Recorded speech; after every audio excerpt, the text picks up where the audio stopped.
Today's shir Leila Nishmas Elimelech ben Levi Yitzchak, Osher Shmuel Chaim and Ephraim Etziona, Esther Basara, Tzvi ben Chaim Pesach, William and Helen Rochel Bas Yosef, David ben Abraham, Fred ben Richard, Yitzchak ben Sarah, Devorah Bas Yitzchak, Avram ben Mordechai David, Reuben ben Shmuel, Shoshana Bas Elchanan, Chana Golda Bas Yisrael, Yeshua ben Shmuel, Chaim ben Vega, Yaakov ben Yitzchak, Mordechai Netzach ben Rivka, Leila Nishma Zalman Lei ben Moshe, Leila Nishma Amichai ben Yaakov, Leila Nishmatam.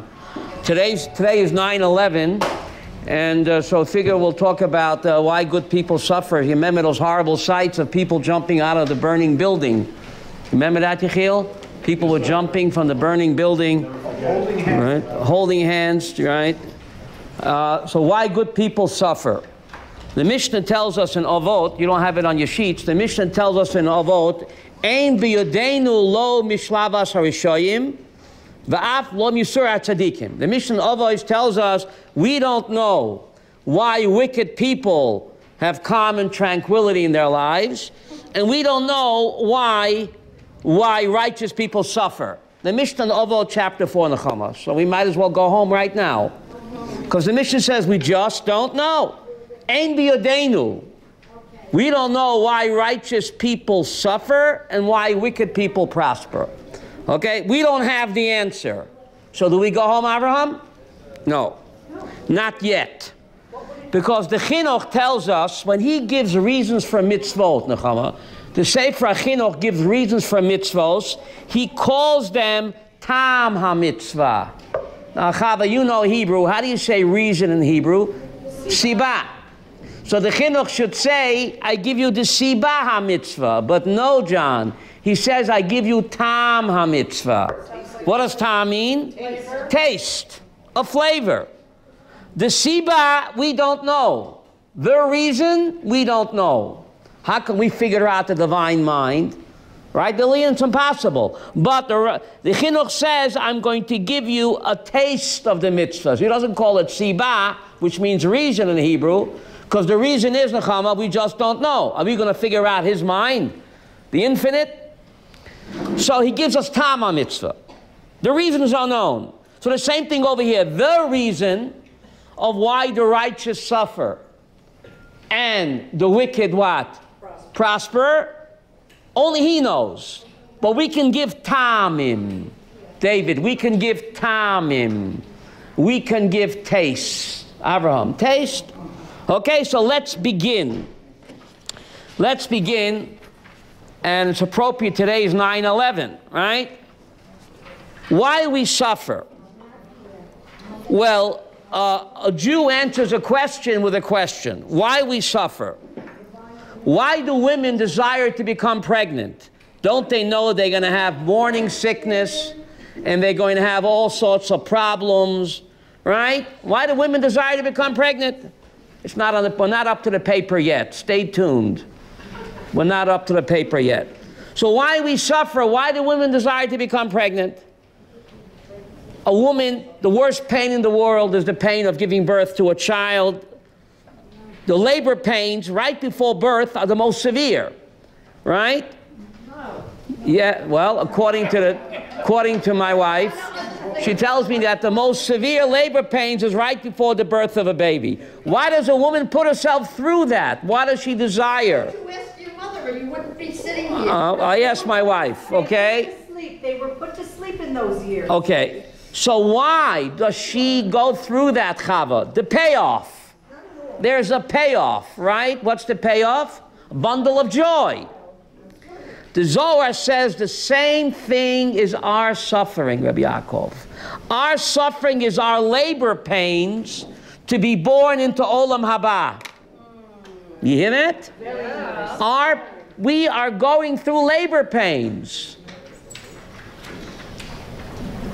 A woman in labor, a pregnant woman, 9 months. We're going through 80, 90, 100 years of labor pains, Avram. What's the payoff? The bundle of joy, Olam Haba. Stay tuned. The best is yet to come. Let's not be in a hurry to get there, but this is the idea, says the Zohar. Before labor pains, right, comes before the birth. the greatest joy in the world, the bundle of joy, is labor pains. So the Zohar compares our suffering in this world not to a punishment, but we are suffering labor pains in order to be born into Olam Haba. Now, if you look in Parshas Mishpatim, when God appeared at the Har Sinai, Parshas Mishpatim, it says, Umare kavod Hashem ko'esha chelet barosh har. God appeared to us at Sinai on a sunshiny day. No, it was thunder, lightning, thick darkness, a devouring fire. God appears through our pain. At the burning bush, what did Moshe Rabbeinu see? Vayar malach Hashem balabat eish b'toch asneh. God appeared in a thorn bush, not in an apple tree. In a thorn bush, in a flaming fire. So Rashi says, why not in a cherry tree, Chava? Why in a thorn bush that cuts and pricks?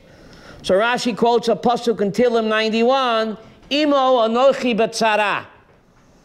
God says, I am with him in his pain and suffering. Who's him? Every Jewish person that suffers. God suffers along with us.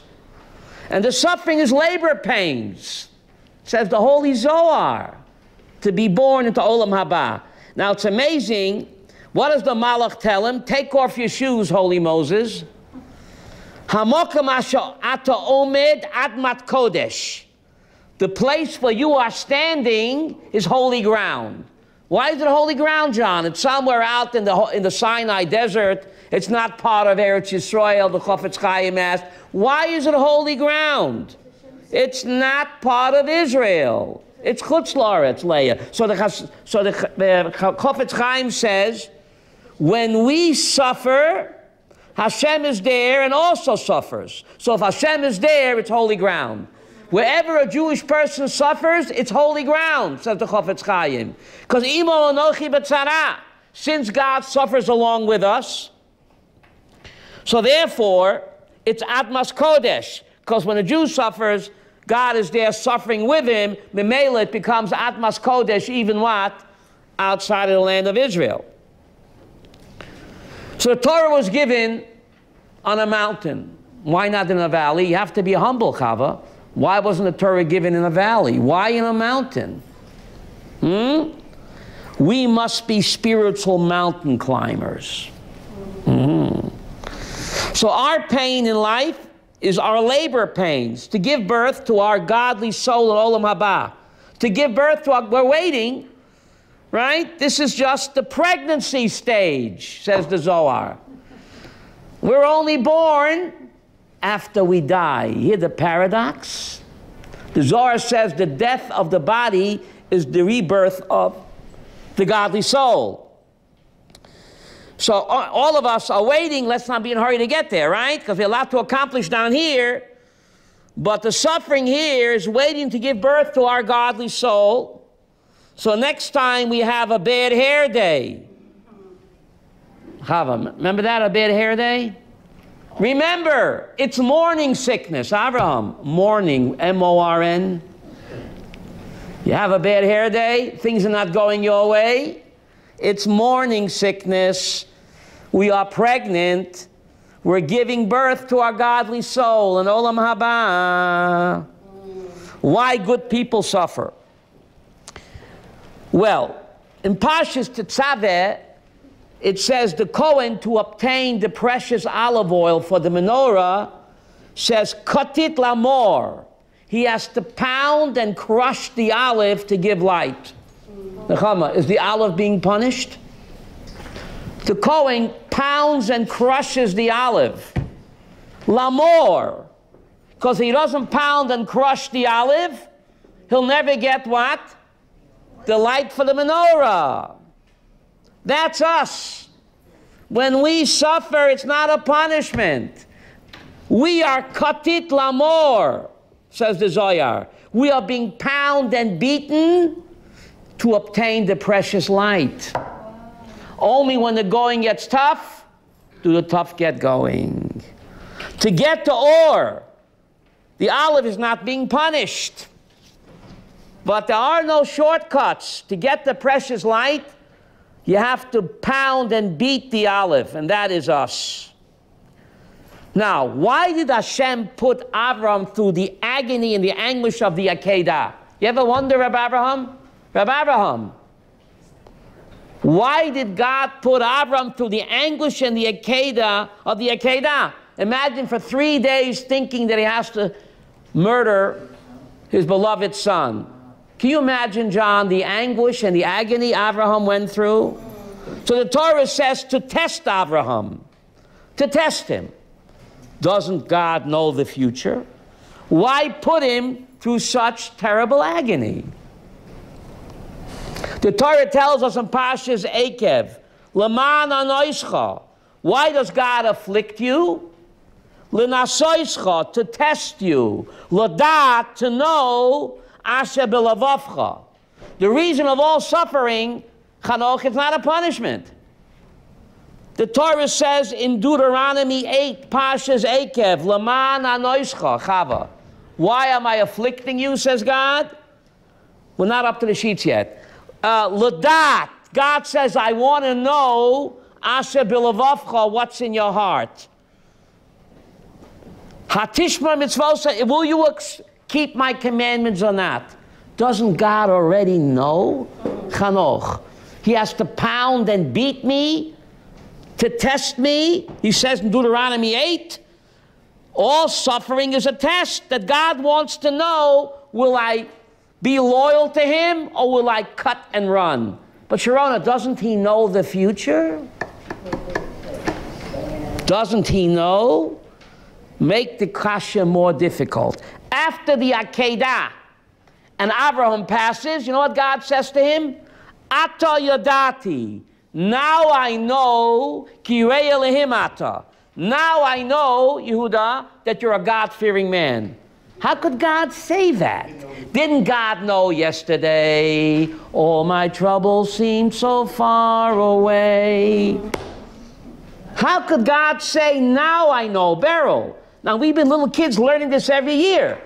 But in Parshas Vayera, after the test, God says to him, Ata, with an ayin, Achshav ani yodeya, that you're a God-fearing man. Didn't God know it yesterday? What's the answer? Says the Ralbag something incredible. The Ralbag says something incredible. Got to fasten your seatbelts for this. How did God create the world? So the Kabbalah says through the process of tzimtzum. Tzimtzum, how do you translate that in English? Contraction, God pulled back, he limited himself, Kaviyochel. Because how could there be an atom? How could there be an amoeba? Everything is God. So in order to create the world, the Kabbalists explain, God had to withdraw Abraham into himself. The process of tzimtzum. Therefore, outer space is what? Called space. Give me space. Get it? God gave us space. Because nothing could be, he is everything. So he withdrew Chava into himself, Kaviyachol, to give me space. Therefore, it's called Yechiel, outer space. I'm not joking. Tzimtzum. The Ralbag takes this a step further. Now, all the great Jewish philosophers struggle with the question, how can we really have free will when God knows the future? The Rambam and others raise this question and they have no answer for it. How could I really have free will, Chanoch, when God knows beforehand how I will choose? So if he knows beforehand how I will choose, I'm standing in front of a McDonald's hamburger stand and I'm debating, should I go in and have the Big Mac or not? So if he knows beforehand the future, so how do I really have free will? So the Rambam says, we do, but we don't understand. Somehow, my free will and God's foreknowledge somehow do not contradict. But they do. Hello, Benjamin. Comes along the great Ralbag. And he says, God loves man so much that he practices tzimtzum even with my free will. In order not to impede, Yehuda, what's a better word? Not to interfere or influence my free will. God takes the process of tzimtzum a step further. and he doesn't want to know how I will choose. In order to allow free will to operate completely, so God has to practice tzimtzum and not know, kaviyachol, how I'll choose. Because if he knows beforehand how I'll choose, then how can I choose otherwise? You hear this, Shirley? By getting an ultrasound, not looking at the results. So the Ralbag says, so therefore God can say, now I know you're a God-fearing man, Abraham. Yesterday I didn't want to know, not to impede, influence, or interfere with your free will. So if that's the case, when God makes us suffer, he really wants to know what we're made of. Will we be hatishmar mitzvotav imlo? Will you observe his commandments or not? So without testing us and putting us through difficulties, Yiddish Yosef, he really doesn't know, because he doesn't want to know. Who loves you, baby? That's why God limits himself, kaviyachol tzimtzum, not to interfere with my free will. So the purpose of all suffering is God really wants to know what I'm made of. Kotid lamor, you can't obtain the precious olive oil for light unless you're squeezed, pounded, and beaten. So the Zohar says, Mickey, we are that olive that's being beaten and crushed. Otherwise you can't get lamor. You can't get the precious light for the menorah. Why God created the world that way? The same question asking, Sir Isaac Newton was sitting under an apple tree, it's not a joke. And an apple fell on his head and gave him a little bump. And he said, gee, how come the apple falls down and not up? And he discovered gravity. The laws of gravity, why it's like that. But now we have an inkling, an idea of why we suffer. It's God testing us. When you love somebody, you want to test their love. So therefore, he puts us through the ordeal to separate the boys from the girls, or the men from the boys. I hope it's still there. Okay? So this is the idea, the Ralbag makes this idea. Otherwise, how do you learn? God says to Abraham, now I know you're a God-fearing man. Yesterday I didn't want to know. I did tzimtzum, not to interfere with your free will. That's how much God loves the human being. Let's take a look at page number 1. 1 second. Side number 1. Why good people suffer. You ever see the TV show Father Knows Best? I'm dating myself, Avram. You have a paper, side number 1, right? Side, there's a big 1 there in a circle. Isn't there a circle in the 1 on top? Yeah. Why good people suffer, Father Knows Best, Avraham. Remember that program? I'm dating myself, Chanoch. You remember that? The kids didn't know why the father seems to be acting cruel to them. But only when the kids grew up, then did they realize that the father wasn't being cruel. He was practicing what? Tough love. David, tough love? Yes, Chanoch. So this idea of Hashem Tzimtzum. I had read and learned that Hashem's absolute knowledge has nothing to do with man's imperfection. See, it's a good thing you came today. You see that? So because I'm troubled. Okay, well, we can talk about it after class. I'm going to get off the track. The point is, how did God create the world? He limited himself. He restricted himself. Otherwise, it couldn't be an amoeba or a worm. So the Ralbag says the same idea he uses for Bechira Chofshis to operate. Free choice. Voluntarily limiting himself. So therefore, he has to put us through hard times in order to what? To find out what we're really made of. He gives man free choice. What? That's free choice. That's right. So therefore, we have free will to choose, but he doesn't know beforehand how we'll choose. He doesn't want to know. Otherwise, how could he tell Abraham, now I know you're a God? He knows that Abraham is a God-fearing man. He didn't know yesterday? Abraham made the choice. No, but I'm a text man. It says, now I know, says God, that you are a God-fearing man. Yes. How could God say that to Father Abraham? Yesterday he didn't know. It's a heavyweight. Ato Yadati, now I know. You've got to speak to us, not speak to patriarchs. Right, but anyways, let's take a look at side number 1. Side number 1, Source number 5. You see source number 5? Yeah. Talmud Bavli Masechta Rosh Hashanah. Source number 5. Amak Rafkas Padoy Bar Yochanan. Shlosha Sforim Iftochim Rosh Hashanah. 3 books, site number 1, verse 5. 3 books are open to Rosh Hashanah. I have it in English. You see that? 3 books are open to Rosh Hashanah. 1 for the completely righteous, 1 for the completely wicked, and 1 for the average person. The completely righteous are immediately described in the book of life. The completely wicked are immediately described in the book of death.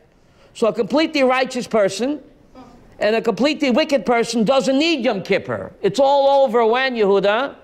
Rosh Hashanah. So go fishing. Who needs Yom Kippur?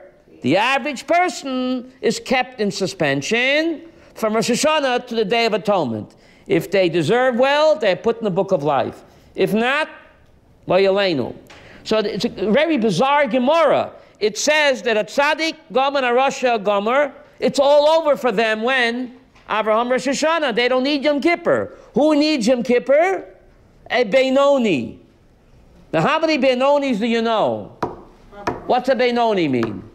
A guy in the middle. You know anybody's exactly in the middle? Everybody else can take a vacation after Rosh Hashanah. The tzaddik gomer, it's over for him. The rasha gomer, it's over for him. So take a cruise the day after Rosh Hashanah. Who needs Yom Kippur?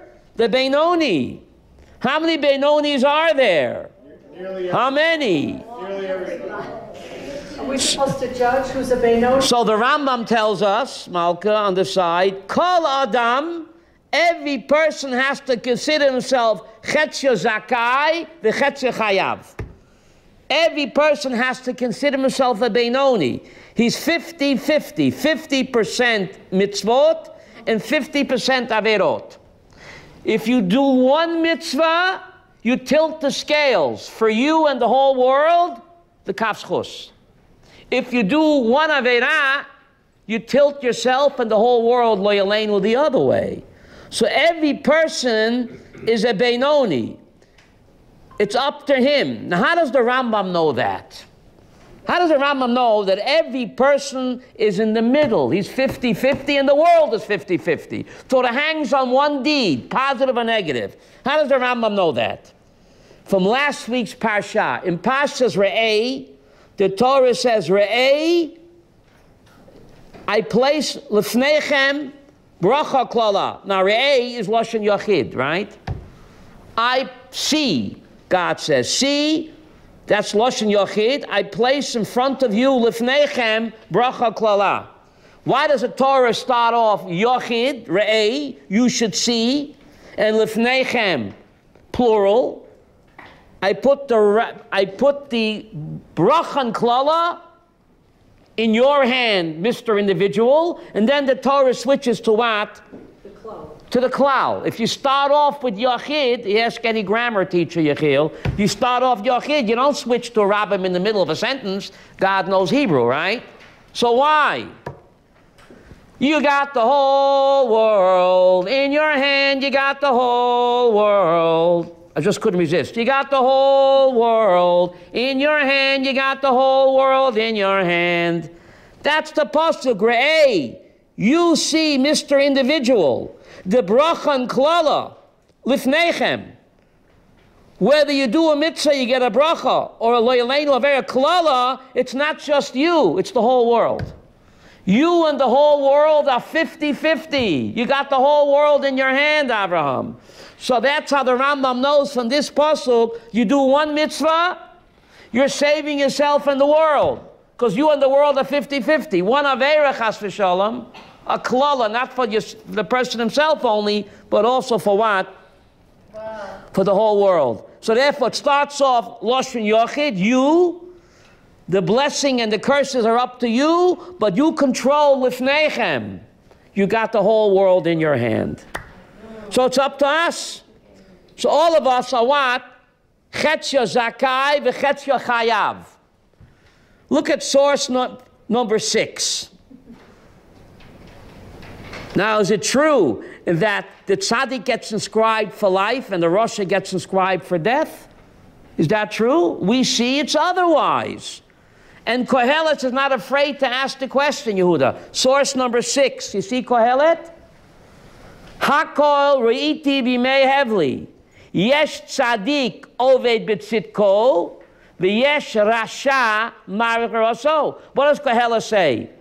All things I've seen in days of my vanity. There is a righteous man that dies despite his righteousness, and there's a wicked man that what? Prolongeth his life. In spite of his wickedness. That's why the great Knesset Gadol didn't want to put... What's going on? So Koheles says, what's going on? Well, and it's not only Koheles, Yehuda. Look at source number 7. Jeremiah was a prophet. And God didn't fire any one of them. What does Jeremiah say in source number 7? Right you would be, God. Were right to argue with you. Yet will I reason with you. Why do the ways of the wicked prosper? Koheles Perik Zayin, Yesh Tzadik Oav B'Tzitko, V'Yesh Rasha Marich Raso. So what's the answer? Koheles also says, Odom ein Tzadik Ba'oretz Asher Yasa Tov V'lo Yechta. Koheles also says there is no tzaddik who never does a sin. Even Moses sinned, right? Everybody sins. You can't help it. But getting back to the difficult Gemara on source number 5, it seems to say that the wicked are inscribed in the book of death and the righteous are inscribed in the book of life. And yet we see, Chava, is that reality? Look at Abu Mamzer, look at John Balkari. And Nebuch, many righteous people suffer. So what's it all about? So look at source number 4. You see number 4, Chava? Explanations of Rav Spodai's teaching. You see that? Source number 4. Number 4 on the left side. Number 4 on the left side. You see that? 4 underneath 7. 4 underneath 7. Math was not my strong point, Abraham. Arithmetic was not one of my strong subjects. 4 explanations. So I put number 7 and then I put number 4. You see that? Number 4 on the left side? Yeah. So the Vilna Gaon says life and death refer not to life and death in this world, but life and death to what? To the world to come. Wow. Now, look at number 2, the Ramban. You see the Ramban number 2? Life and death means life and death in this world. Not like the Vilna Gaon. It does mean in this world. But the term tzaddik and rasha do not refer to the person standing as determined by his record of merits and sins. Rather, tzaddik means someone who, for whatever reason, even though he has many sins, may emerge from the judgment with a favorable sentence and vice versa. You hear this? Tzaddik and rasha doesn't mean as we think. There could be a rasha who did one good deed that could outweigh all of the averot that year. You hear this? And there could be what? One tzaddik who did many, many what? Good things, but he did such a gross averah that year, even though he had many more mitzvot, God will put him down as a rasha. So it doesn't mean tzaddik and rasha the way we think it. The Rambam in Hilchos Tshuva tells us this dilemma. The guy looks like a rasha gamur to us. But if he comes out with a good year, he must have done one such powerful mitzvah that because of that mitzvah, God gave him a good year. Doesn't mean he won't get punished for the averot. So even though he had many averot, but the way God weighs a mitzvah and avera, says Rambam, only God knows. There could be one avera which is so gross that can outweigh many mitzvot. And it could be one mitzvah which is so great that can what? The Rambam in Hilchos Tshuva says, Shikol zeh eino lafi minyan haschuyot v'avonot. The way God weighs, it's not just a numbers game.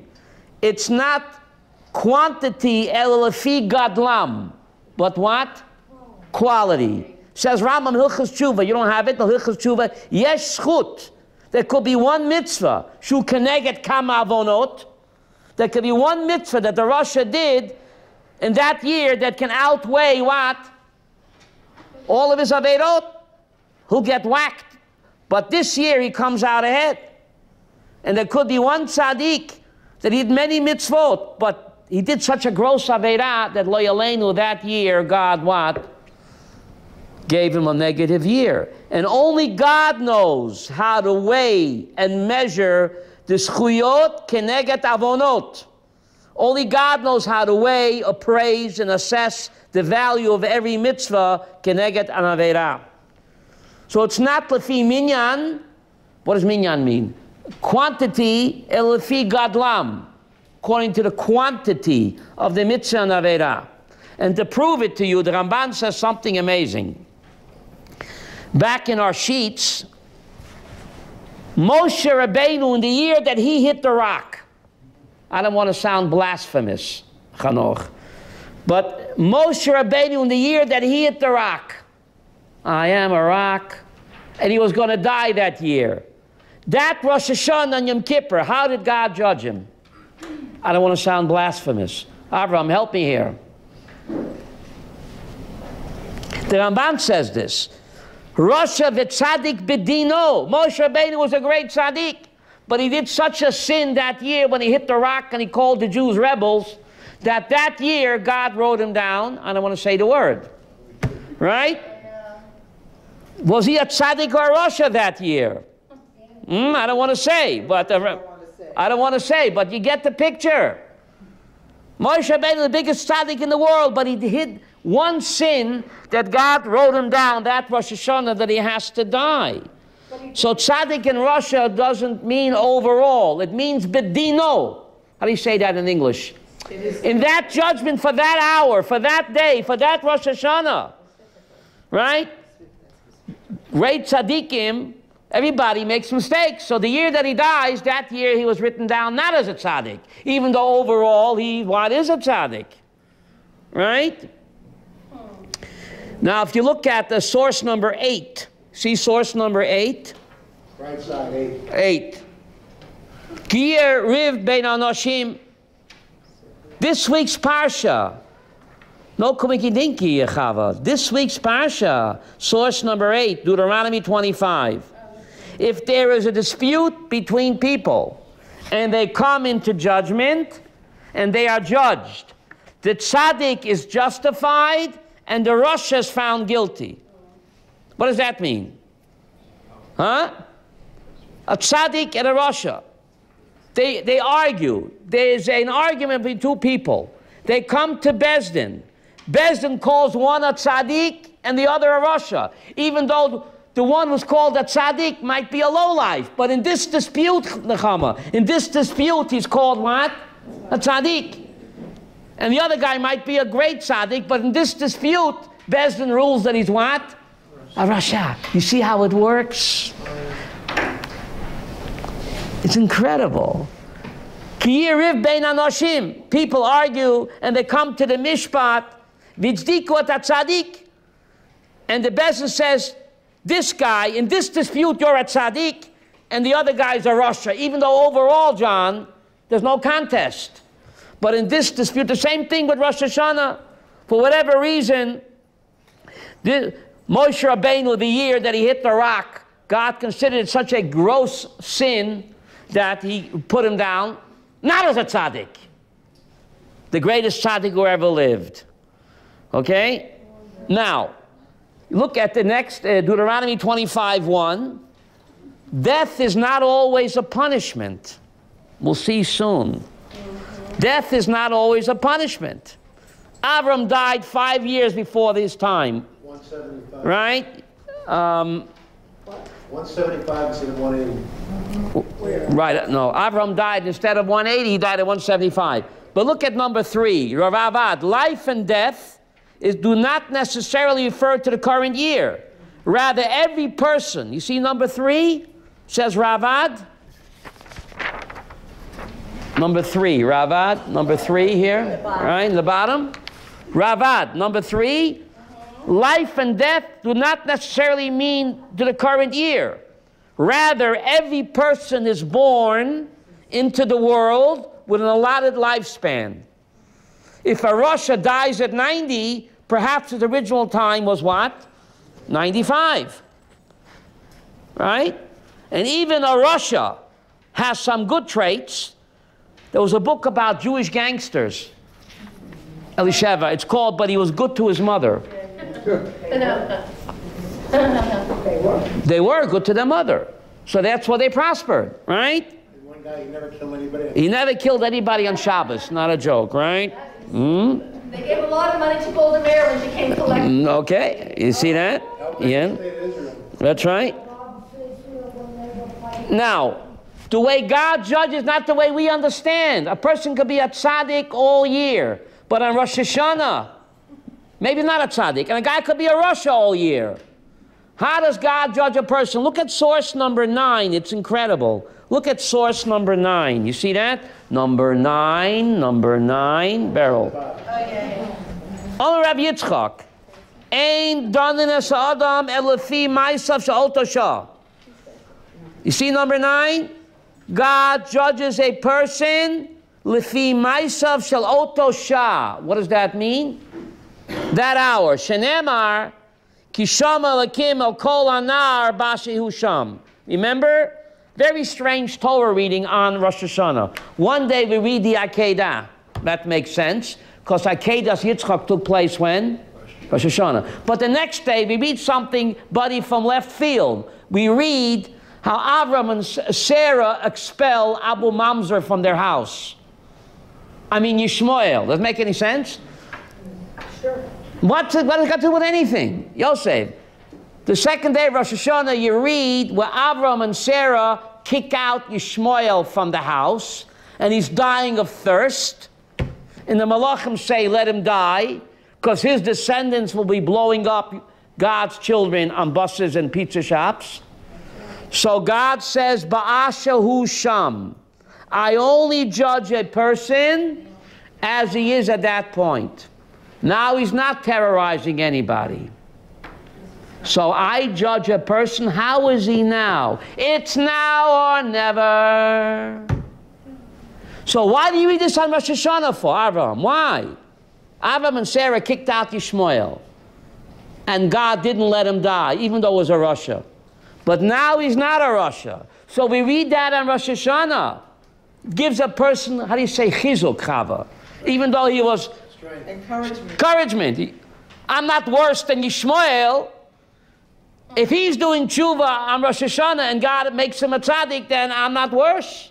Yes, it gives a person chizuk. God judges a person, what are you now? Not what you were yesterday and not what you're going to be later. Now on Yom Hadin, are you sincere? Do you really want to get close to me? Do you want to be mamlich me as king sincerely?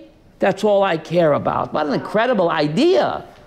What about a person who, during that year, does a sin, right, but learns something, obviously doesn't have to, sometimes you don't remember it, you don't know it, but they know it, and they regret it, and they learn something. Yeah. And so is the sin considered the same bad thing that it was, or? Tshuva can help. Tshuva erases the sin.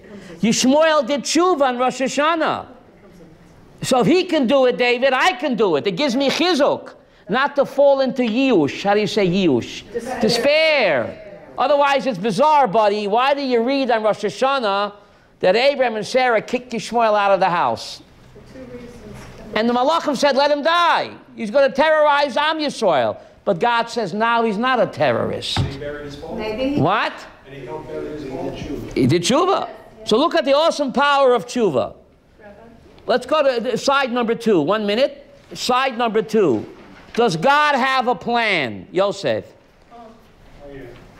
Who was at 9/11 at that World Trade Center that day, and who, for some reason, came late? And they told him to go home, and he came late, and he missed the train, and he missed the bus. The owner of Fitzgerald Cantor. He took his son to school. So he missed the planes. He missed the planes. And who had to be there? Is it a coincidence that the guy missed the plane or missed the bus? And pilots who were supposed to fly there was a Baal Tshuva pilot. You can read this. A Baal Tshuva pilot for United Airlines. He was supposed to fly that morning. But since he did Tshuva, he's not flying on Shabbos. So they rearranged his route. So otherwise, if he was not a Baal Tshuva, he'd be on that plane, Yechiel. Wow. There's dozens of stories like that. What about all the guys that went to Slichos that morning? And they came late, right? They davened with the late minyan. Side number 2, buddy. Source number 12. You with me, buddy? Side number 2, source number 12. What does it say there? Yosef, you with me? No man stubs his toe here on earth. No one has a bad hair day. Unless what? It was decreed by God that he's going to have a bad hair day or stub his toe. There are no accidents and there are no coincidences. People can die, lo yaleinu, through an accident, but never by accident. Did I say it right, Yechiel? People can die, lo yaleinu, through an accident, but never by accident. Now look at source number 13. God established the natural world forever and ever. He's a hands-on manager. He has made a decree which shall not pass. Source number 14. We say it every morning, Yehuda. Fire, hail, snow, stormy wind, it's all what? God's direct hands-on managing. Wow. Source number 15. Medish Tanchum Elisheva. To teach us that God uses everything in the world as his instrument to what? Create events. Nothing was created in vain. Now, source number 16 is a key. You remember Chanoch? When Chanoch died, people were living into the 900s. Yosef, see source number 16? All the days of Chanoch was 365 years. Chanoch walked with God and he was not, for God took him. What does that mean? God took him. The Torah is not a history book, David. The Torah is God's GPS. No, the Torah teaches when a person dies, what happens to him. God takes him. It's not history. I need to know that 4,000 years ago this guy died and God took him. No, Yosef. GPS, God's personal system. Source 16 tells us when a person dies, whenever he dies, God takes him. That's what happens. What happens at death, God takes him. Now, he was only 365 years old, only. In those days, people were living 800 and 900 years. Now, look at Rashi. See Rashi commentary? Chanoch walked with God. You have that? Yosef. Rashi commentary, source 16. He was a righteous man, but he could easily be swayed to return to evil. Therefore, HaKadosh Baruch Hu hastened and took him away and caused him to die before his time. Can you imagine Chanoch's grandfather at the Levaya, David? Chanoch's grandfather was over 900 years old. And he's crying at his grandson's funeral, a boychik. He's only 365 years old. Can you imagine his grandfather crying at his funeral? Chava. His grandfather was 900. He was only 365. A boychik. But he didn't know that Hashem did Chanoch a favor. What's the favor? The Zohar says the secret of why a tzaddik dies young, lo yaleinu, to save him for eternity. You hear what the Zohar says, buddy? The secret of why a tzaddik dies young is God is saving him for eternity. God wants him at his side. Mission accomplished. Some people take 100 years to accomplish a mission. And some, like my child, accomplished his mission when he was 10 years old. And he's in a better place now. He's not suffering. He's not sick anymore. That's a great comfort for me. So this is the secret, that God's in charge. Nothing happens by coincidence. Nothing happens by coincidence. But in order for free will to operate, so God has to play this game. God plays, how does free will operate? Even a Rasha does some mitzvot. He was good to his mother, Bugsy Siegel. All right? So the Rasha, he gets rewarded in this world for the good that he does, and his sins are only punished, what? In Olam Haba.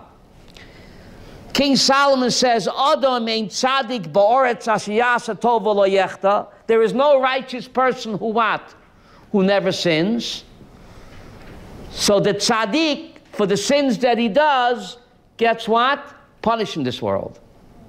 So the Rasha gets rewarded in this world for the mitzvahs that he does, and the tzaddik gets what? Punished in this world for the averos that he does. Why does God do that, Chava? To maximize. To give us free will. Otherwise, we'd all be robots. Every person is a sinner. Even Moses sinned. Right? So, a tzaddik gets punished in this world. His mitzvahs are kept where? For Olam Haba. The Rasha, right?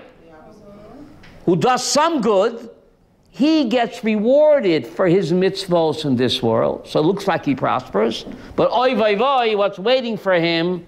Olam Haba. So why does God do that? To mix me up?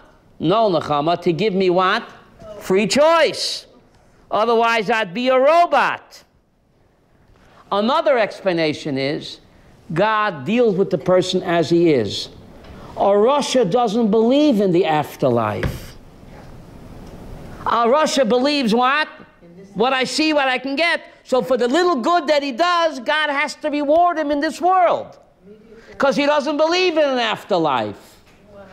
So God rewards him according to his madrega. So the little good that he does, he was good to his mother, so he prospers.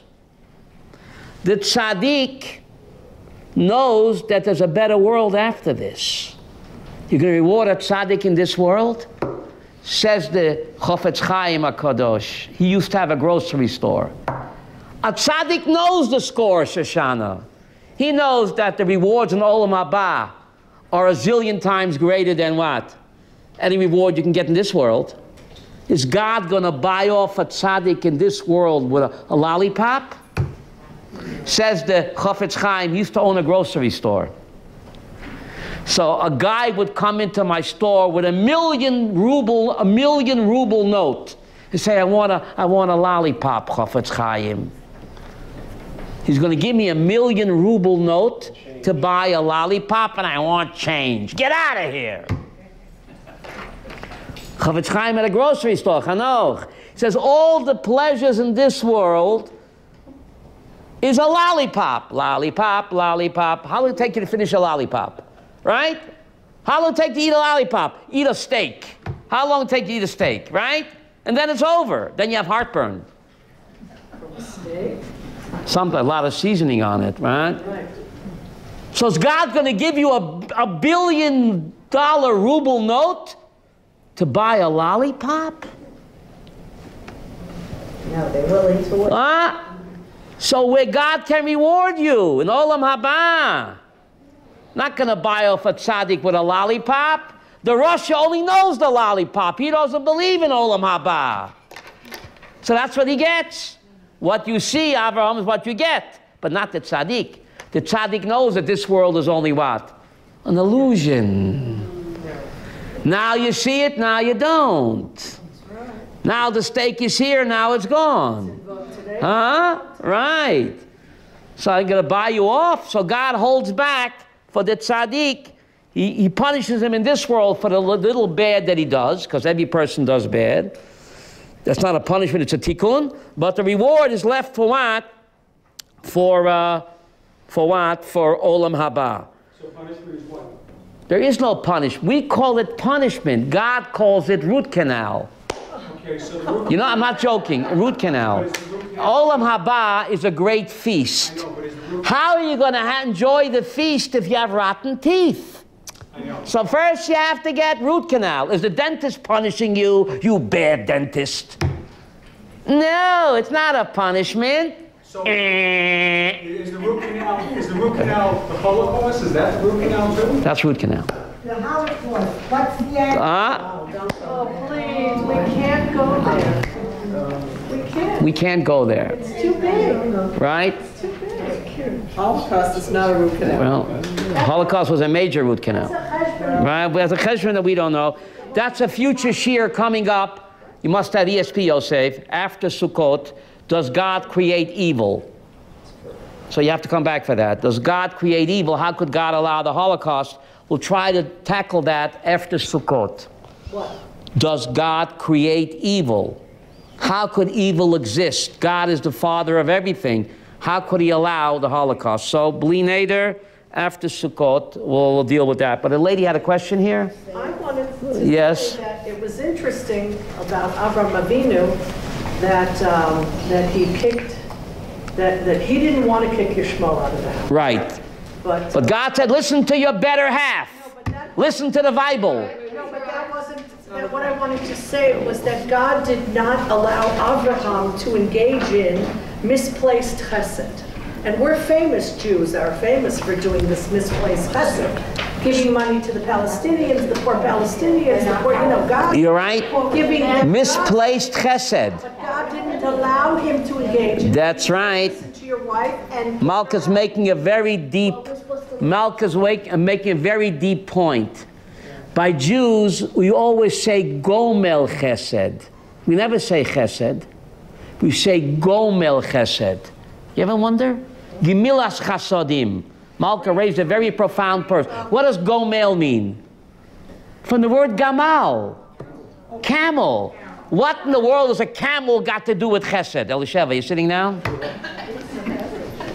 I'm not making this up. Anyone who knows Hebrew, gomel chasodim, gemilat chesed is the same root as what?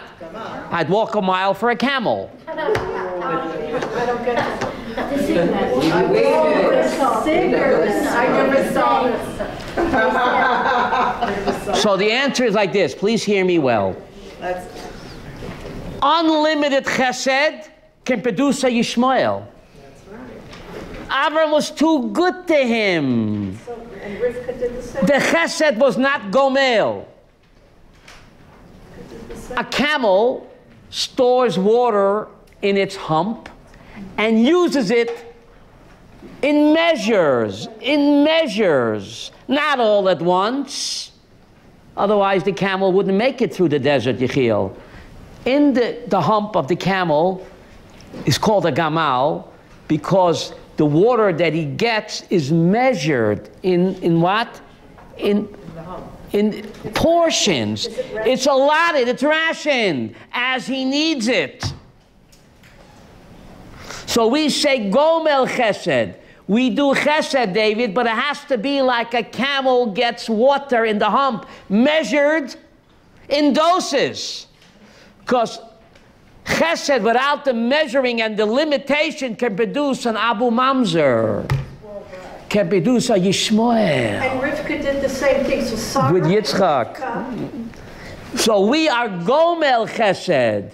The chesed has to be like the camel, controlled, measured, dished out in what? Portions. Because too much chesed, you'll get a Yishmael. You get an Avshalom. Killing me softly with love. What's the word? You overindulgent. That produced a Yishmael. That's why a 2-hump camel is better than 1. Right? Gomel chesed. Limited, measured, like the camel gets the water. and it's also Isha's. So when God shows us tough love, it's also love, but Father knows best. Right? Yeah. Father knows best. He knows what's best for us, even though we don't know. Yes?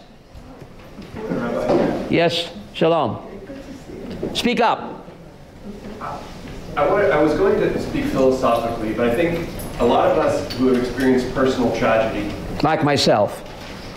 Could you speak to that for a moment? How do you, is part of personal tragedy, this philosophy helps to overcome that type of personal tragedy? There's meaning in tragedy. The Talmud teaches no one stubs his toe unless God ordains it. So I had to go through this tragedy and agony, and my child had to go through this because we're not here the first time. Now, we're all Gilgulim. Without Gilgul, you can't move, right? We all have been here before, and anyone that you meet in this life, any relationship you had unfinished business. So somehow me and my child that passed away, we had unfinished business in a previous lifetime. So God brought us together. We had to go through this agony, my wife and myself, and he had to make his tikkun because we had some unfinished business. We're not here the first time. What's 80, 90 years compared to eternity, Avram? We think 90 years is a long time. We've been here. Before we were born, we were somewhere. Where were we? Right? What's 90 years compared to eternity? So we're all here to do tikkunim. It's not a punishment. God doesn't have to punish us, but my godly soul needs to go through that in order for me to appreciate my eternity. Wow. That's what my godly soul needs. Yeah. Right? This is called Olam HaSheker, and Olam Haba is called Olam HaEmet, because here everything looks like lies. Olam Haba is called Olam HaEmet. There we'll see the truth. How all agony we suffered somehow. Thanks, I needed that. Remember that commercial? Yeah. I can't understand it while I'm trapped in my bodysuit. But in Olam HaEmet, we'll see how all the agony that we suffered somehow was what? What we need to get our eternity in order. Yeah. Now we can't see it, but we will see it when we are released from a bodysuit. Therefore, a dead person in Hebrew is called a niftar. Even in modern Hebrew, a deaf person is called a niftar. What does niftar mean? Please release me, let me go. Credible. That's what a dead person is called. The neshama is released. It's no longer trapped in its bodysuit, and now it understands why she had to go through what she had to go through. That's the test. Wow. That's the test. We are preparing ourselves. Think of the labor pains, the woman in labor pains. To give birth to our eternal soul, we have to go through that. Some women have less labor pains and some have worse, right? It depends. So just like my fingerprints are unique, Yehuda, I want your fingerprints. Avram, just like my fingerprints are unique, my tikkun is unique. God doesn't run out of fingerprints. He doesn't run out of tikkunim. But it's not a punishment. He doesn't have to punish me. That's what my neshama needs to complete my eternity. Thursday at 2 o'clock we have a class.